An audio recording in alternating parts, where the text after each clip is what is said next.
بسم اللہ الرحمن الرحیم۔ رمضان المبارک کی برکات۔ خطبہ جمعہ سیدنا حضرت خلیفۃ المسیح ثانی رضی اللہ تعالی عنہ، فرمودہ 31 جنوری سن 1930۔ حضرت مصلح موعود رضی اللہ تعالی عنہ نے اپنے اس معرکہ آرا خطبہ جمعہ میں رمضان کی برکات نیز اس کے روحانی اور جسمانی فوائد کے فلسفے کو انتہائی خوبصورت پیرائے میں بیان فرمایا ہے۔ قارئین کے استفادے کے لیے اس کا متن شائع کیا جاتا ہے۔ ادارہ: رمضان سے انسان کی روحانی تربیت مکمل ہوتی ہے، جس سے اس کی روحانی بصیرت تیز ہو جاتی ہے اور وہ اللہ تعالیٰ کے ایسے فیوز جذب کرنے کے قابل ہو جاتا ہے جن کو وہ رمضان کے بغیر نہیں کر سکتا تھا۔ رمضان ہی کے متعلق اللہ تعالیٰ فرماتا ہے، اگر میرے بندے سوال کریں خدا کہاں ہے تو کہہ دے میں قریب ہی ہوں۔ تشہد، تعوذ اور سورہ فاتحہ کی تلاوت کے بعد فرمایا، میں نے اپنے تجربے کے بنا پر یہ بات دیکھی ہے کہ رمضان کے بارے میں مسلمانوں میں افراط و تفریط سے کام لیا جاتا ہے۔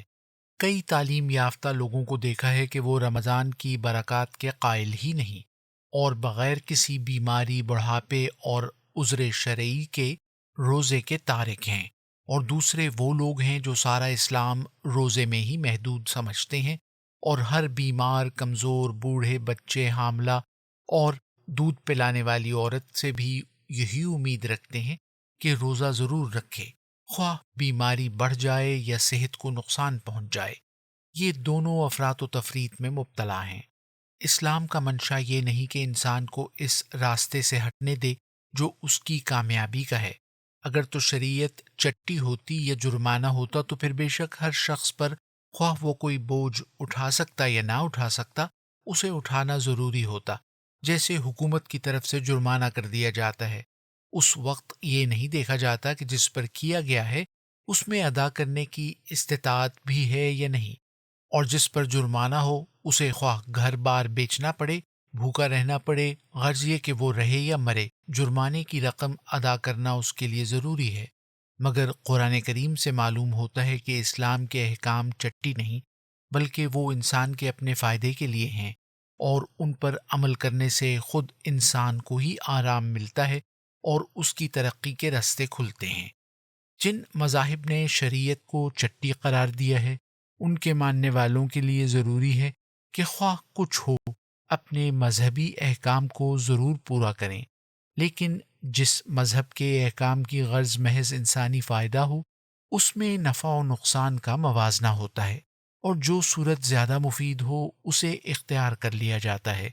اسلام نے بعض شرائط مقرر کر دی ہیں، اگر وہ کسی میں پائی جائیں تو وہ ایک حکم پر عمل کرے، اور اگر نہ پائی جائیں تو نہ کرے۔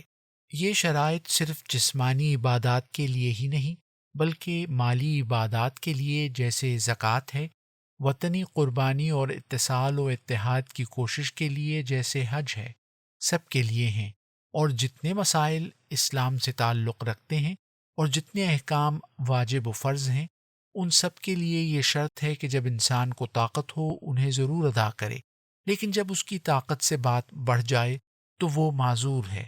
اگر حج انسان کے مالدار ہونے اور امن و صحت سے مشروط ہے، اور اسی طرح اگر زکوٰۃ کے لیے یہ شرط ہے کہ ایک خاص مقدار میں کسی کے پاس ایسا مال ہو جو اس کی ضروریات سے 1 سال تک بڑھا رہے، اور اگر نماز کے لیے یہ شرط ہے کہ جو کھڑا نہ ہو سکے بیٹھ کر اور جو بیٹھ نہ سکے لیٹ کر ادا کرے، تو رمضان کے لیے بھی یہ شرط ہے کہ اگر انسان مریض ہو، خواہ وہ مرض لاحق ہو یا ایسی حالت ہو جس میں روزہ رکھنا یقیناً مریض بنا دے گا، جیسے حاملہ یا دودھ پلانے والی عورت، یا ایسا بوڑھا شخص جس کے قوا میں انحطاط شروع ہو چکا ہے، یا پھر اتنا چھوٹا بچہ کہ جس کے قوا نشو و نما پا رہے ہوں، تو اسے روزہ نہیں رکھنا چاہیے۔ اور ایسے شخص کو اگر آسودگی حاصل ہو تو ایک آدمی کا کھانا کسی کو دے دینا چاہیے، اور اگر یہ طاقت نہ ہو تو نہ صحیح۔ ایسے شخص کی نیت ہی اللہ تعالیٰ کے نزدیک اس کے روزے کے برابر ہے۔ اگر روک عارضی ہو اور بعد میں دور ہو جائے تو خواہ فدیہ دیا ہو یا نہ دیا ہو، روزہ بہرحال رکھنا ہوگا۔ فدیہ دے دینے سے روزہ اپنی ذات میں ساقط نہیں ہو جاتا، بلکہ یہ تو محض اس بات کا بدلہ ہے کہ ان دنوں میں باقی مسلمانوں کے ساتھ مل کر میں اس عبادت کو ادا نہیں کر سکتا، یا اس بات کا شکرانہ کہ اللہ تعالیٰ نے مجھے یہ عبادت کرنے کی توفیق بخشی ہے، کیونکہ روزہ رکھ کر بھی فدیہ دینا مسنون ہے، اور نہ رکھ کر بھی۔ روزہ رکھ کر جو فدیہ دیتا ہے وہ زیادہ ثواب کا مستحق ہوتا ہے، کیونکہ روزہ رکھنے کی توفیق پانے پر اللہ تعالیٰ کا شکر ادا کرتا ہے، اور جو روزہ رکھنے سے معذور ہو وہ اپنے اس عذر کی وجہ سے دیتا ہے۔ آگے یہ عذر دو قسم کے ہوتے ہیں، عارضی اور مستقل۔ ان دونوں حالتوں میں فدیہ دینا چاہیے۔ پھر جب عذر دور ہو جائے تو روزہ بھی رکھنا چاہیے۔ غرض یہ کہ خواہ کوئی فدیہ بھی دے دے، لیکن سال 2 سال 3 سال جب بھی صحت اجازت دے اسے پھر روزہ رکھنا ہوگا، سوائے اس صورت کے کہ پہلے مرض عارضی تھا اور صحت ہونے کے بعد وہ ارادہ ہی کرتا رہا کہ آج رکھتا ہوں کل رکھتا ہوں، کہ اس دوران میں اس کی صحت پھر مستقل طور پر خراب ہو جائے۔ باقی جو بھی طاقت رکھتا ہو اس کے لیے ضروری ہے کہ دوسرے ایام میں روزے رکھے۔ روزہ خود انسان کی اپنی نجات کا موجب اور خود اس کے اپنے فائدے کے لیے ہے۔ یہی نہیں کہ اس سے انسان اللہ تعالیٰ کا حکم ماننے کی وجہ سے اس کے فضلوں کا وارث ہوتا ہے، بلکہ اس کے علاوہ اس کے اندر ایسی قابلیتیں پیدا ہو جاتی ہیں جو اسے خدا تعالیٰ کے قریب کر دیتی ہیں۔ پھر جسمانی طور پر بھی اس میں فوائد ہیں۔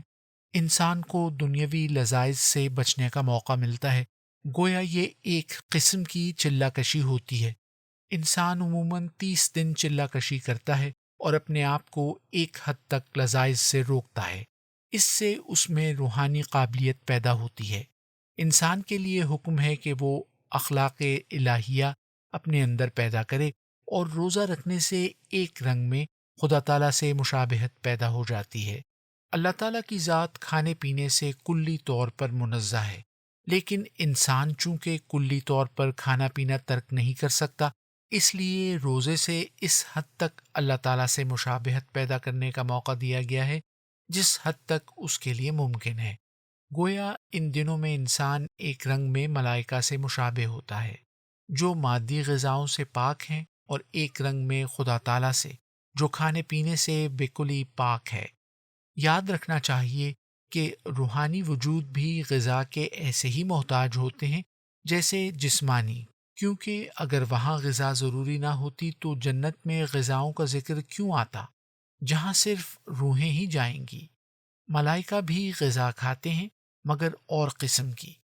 غرض یہ کہ دنیا کا ہر چھوٹے سے چھوٹا ذرہ اور مرکب سے مرکب چیز بھی اپنے رنگ کی غذا کی محتاج ہے، اور تمام مادی اور روحانی اشیاء کے لیے خوراک ضروری ہے، لیکن دونوں کی غذا میں فرق ہے۔ غذا سے بالکل پاک اللہ تعالیٰ کی ذات ہے۔ باقی چیزیں، جن، فرشتے، آسمان، زمین، زندے مردے، سب غذاؤں کے محتاج ہیں، لیکن ہر ایک کی غذا الگ الگ ہے۔ صرف خدا تعالیٰ کی ذات ہے جو غذا کی محتاج نہیں، کیونکہ اسے فنا نہیں۔ ہر فنا ہونے والے کے لیے بدلے ما یتحلل ضروری ہے۔ تو روزے کے دنوں میں غذا سے ایک حد تک اجتناب اللہ تعالیٰ سے مشابہت پیدا کر دیتا ہے۔ غذا کم ہونے سے انسان کی روحانی بصیرت تیز ہوتی ہے۔ روحانی وجودوں کی غذائیں چونکہ لطیف تر ہوتی ہیں، اس لیے وہ رؤیت الہی کر سکتے ہیں۔ یہی وجہ ہے کہ رؤیت الہی کا کمال مرنے کے بعد ہی حاصل ہو سکتا ہے، کیونکہ وہاں غذا لطیف ہوگی جس سے روحانی بصیرت بڑھ جاتی ہے۔ ملائکہ کی جسمانی آنکھیں نہیں ہوتی، لیکن ان کی روحانی بینائی انسان کی نسبت بہت تیز ہوتی ہے۔ تو رمضان سے انسان کی روحانی تربیت مکمل ہوتی ہے، جس سے اس کی روحانی بصیرت تیز ہو جاتی ہے، اور وہ اللہ تعالیٰ کے ایسے فیوز جذب کرنے کے قابل ہو جاتا ہے جن کو وہ رمضان کے بغیر نہیں کر سکتا تھا۔ رمضان ہی کے متعلق اللہ تعالیٰ فرماتا ہے کہ اگر میرے بندے سوال کریں خدا کہاں ہے تو کہہ دے میں قریب ہی ہوں۔ سورہ بقرہ آیت 187۔ یوں تو ہمیشہ ہی خدا تعالیٰ قریب ہوتا ہے، اور پھر جو بندہ اسے پکارتا ہے وہ تو اسے پہلے ہی مانتا ہے۔ پھر یہاں سالکا کا کیا مطلب ہوا؟ اس کا مطلب یہی ہے کہ جب میرا بندہ رمضان کے متعلق سوال کرتا ہے کہ روزے سے خدا کی رضا کس طرح حاصل ہو سکتی ہے، تو اس کا جواب یہ دے کہ روزے سے انسان خدا تعالیٰ کے قریب ہو جاتا ہے، جس کی ظاہری صورت یہ ہے کہ روزے دار کی دعائیں زیادہ قبول ہوتی ہیں۔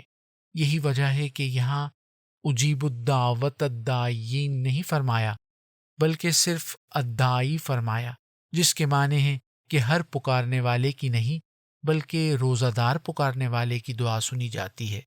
بس رمضان کی ایک برکت تو یہ ہے کہ خدا تعالیٰ اور ملائکہ سے مشابہت پیدا ہوتی ہے، دوسرے خدا تعالیٰ کی قربت حاصل ہو جاتی ہے، اور تیسرے یہ کہ دعائیں زیادہ قبول ہوتی ہیں۔ یہ تو روحانی فوائد ہیں، اور جسمانی طور پر یہ فائدہ ہوتا ہے کہ انسان تکالیف اور شدائد کا عادی ہو جاتا ہے۔ جسمانی ترقیات بھی روحانی ترقیات کی طرح مجاہدات پر مبنی ہوتی ہیں۔ یہی وجہ ہے کہ مہذب حکومتیں جو فوجیں رکھتی ہیں ان کے سپاہیوں سے باقاعدہ پریڈ کراتی رہتی ہیں، جس سے ان کے اندر شدت پیدا ہو جاتی ہے۔ اللہ تعالیٰ سے گہرے تعلقات رکھنے والے لوگوں کی غذائیں ہمیشہ کم ہوتی ہیں، یعنی وہ اپنے ہی جیسے سامان، حالات، صحت اور معدہ رکھنے والے انسانوں سے کم خوراک کھاتے ہیں۔ یہ نہیں کہ اگر ایک انسان کا معدہ خراب ہو اور وہ زیادہ نہ کھا سکے تو کہا جائے اس میں روحانیت زیادہ ہے، کیونکہ شرط یہ ہے کہ دوسرے سامان بھی ایک ہی جیسے ہوں۔ ایک ہی حالت میں وہ انسان جس میں روحانیت ہوگی دوسرے سے کم کھائے گا۔ اسی لیے رسول کریم صلی اللہ علیہ وسلم نے فرمایا ہے، مومن ایک انتڑی سے کھاتا ہے تو کافر 10 انتڑیوں سے۔ خود رسول کریم صلی اللہ علیہ وسلم کے حالات کے مطالعہ سے معلوم ہوتا ہے کہ آپ صلی اللہ علیہ وسلم کی غذا بہت کم تھی۔ پھر حضرت مسیح موعود علیہ السلام کو تو ہم نے اپنی آنکھوں سے دیکھا ہے، آپ بمشکل ایک پھلکا کھاتے تھے۔ یہ نہیں کہ بھوکے رہ کر ایسا کرتے تھے، بلکہ آہستہ آہستہ رغبت سے استغنا پیدا ہوتے ہوتے یہ عادت ہو گئی تھی، اور توجہ اور خیالات کی رو کے اس طرف سے ہٹ جانے سے آہستہ آہستہ کھانا بہت قلیل رہ گیا تھا۔ لیکن جو لوگ روحانیت کے اعلیٰ مقام پر نہیں ہوتے اور جن پر اللہ تعالیٰ کا تصرف غالب نہیں ہوتا، ان کو کبھی کبھی اس کی مشق کرائی جاتی ہے، جیسے ایک باقاعدہ فوج ہوتی ہے اور ایک ٹیریٹوریل جسے سال میں صرف 1 مہینے کی مشق کرائی جاتی ہے۔ بس رمضان ٹیریٹوریل فوج کی ٹریننگ کی طرح ہے، وگرنہ عام طور پر روحانی لوگوں کی غذا کم ہوتی ہے اور وہ اتنا کم کھاتے ہیں کہ نفس موٹا نہ ہو جائے اور جسم پر چربی چھا کر روحانیت میں روک نہ پیدا کر سکے۔ لیکن جو لوگ اس مقام پر نہیں ہوتے وہ بھی چونکہ اللہ تعالیٰ کے بندے ہیں اور ان کی اصلاح بھی اس کے ذمے ہے، اس لیے ان کو ٹیریٹوریل کی طرح رمضان کی مشق کرائی جاتی ہے تا وہ بھی روحانی ترقی کر سکیں۔ روزہ اگرچہ روحانی مجاہدہ ہے مگر ساتھ ہی جسمانی فوائد بھی رکھتا ہے، کیونکہ کئی ایک زہر اس سے انسانی جسم سے خارج ہو جاتے ہیں اور کئی بیماریاں موٹاپے وغیرہ کی دور ہو جاتی ہیں۔ اور اب تو ڈاکٹروں نے تحقیقات سے معلوم کیا ہے کہ روزہ ذیابیطس کے مریضوں کے لیے بہت مفید ہے، اور ذیابیطس کے مریضوں کو قریباً 40 یوم کے روزے رکھوائے جاتے ہیں۔ کئی ایک مریضوں نے خود مجھے بتایا ہے کہ اس طرح ان کا مرض دور ہو گیا، حتیٰ کہ زخم بھی جو اس مرض کی آخری حالت میں پیدا ہو جایا کرتے ہیں اچھے ہو گئے۔ اس سے معلوم ہوتا ہے کہ روزے میں جسمانی طور پر بھی فوائد ہیں۔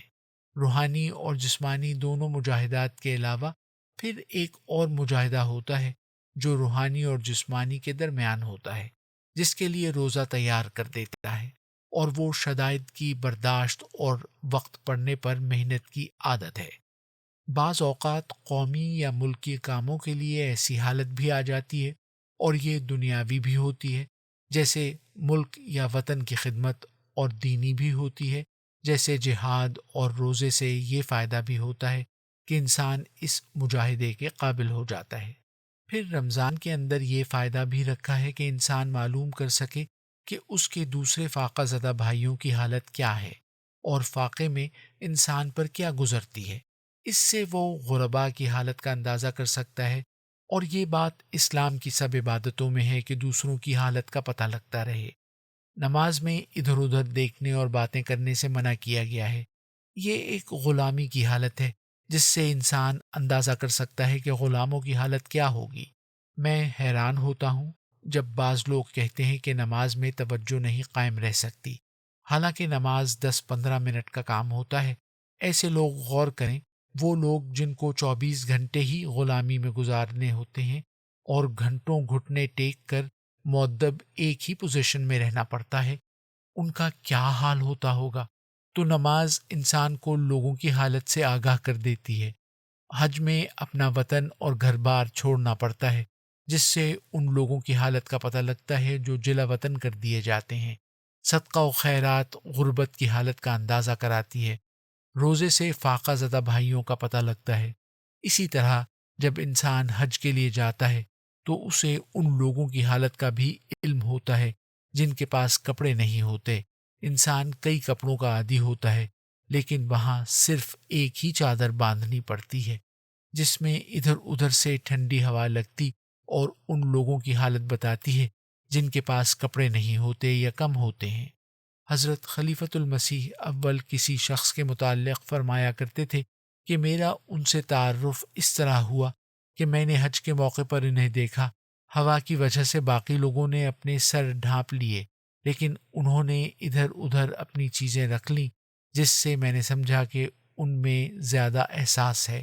اور جس وقت جہاز میں سرد ہوا چلتی ہے تو جسم پر ناکافی کپڑا ہمیشہ ننگے رہنے والوں کی طرف بخوبی متوجہ کر دیتا ہے۔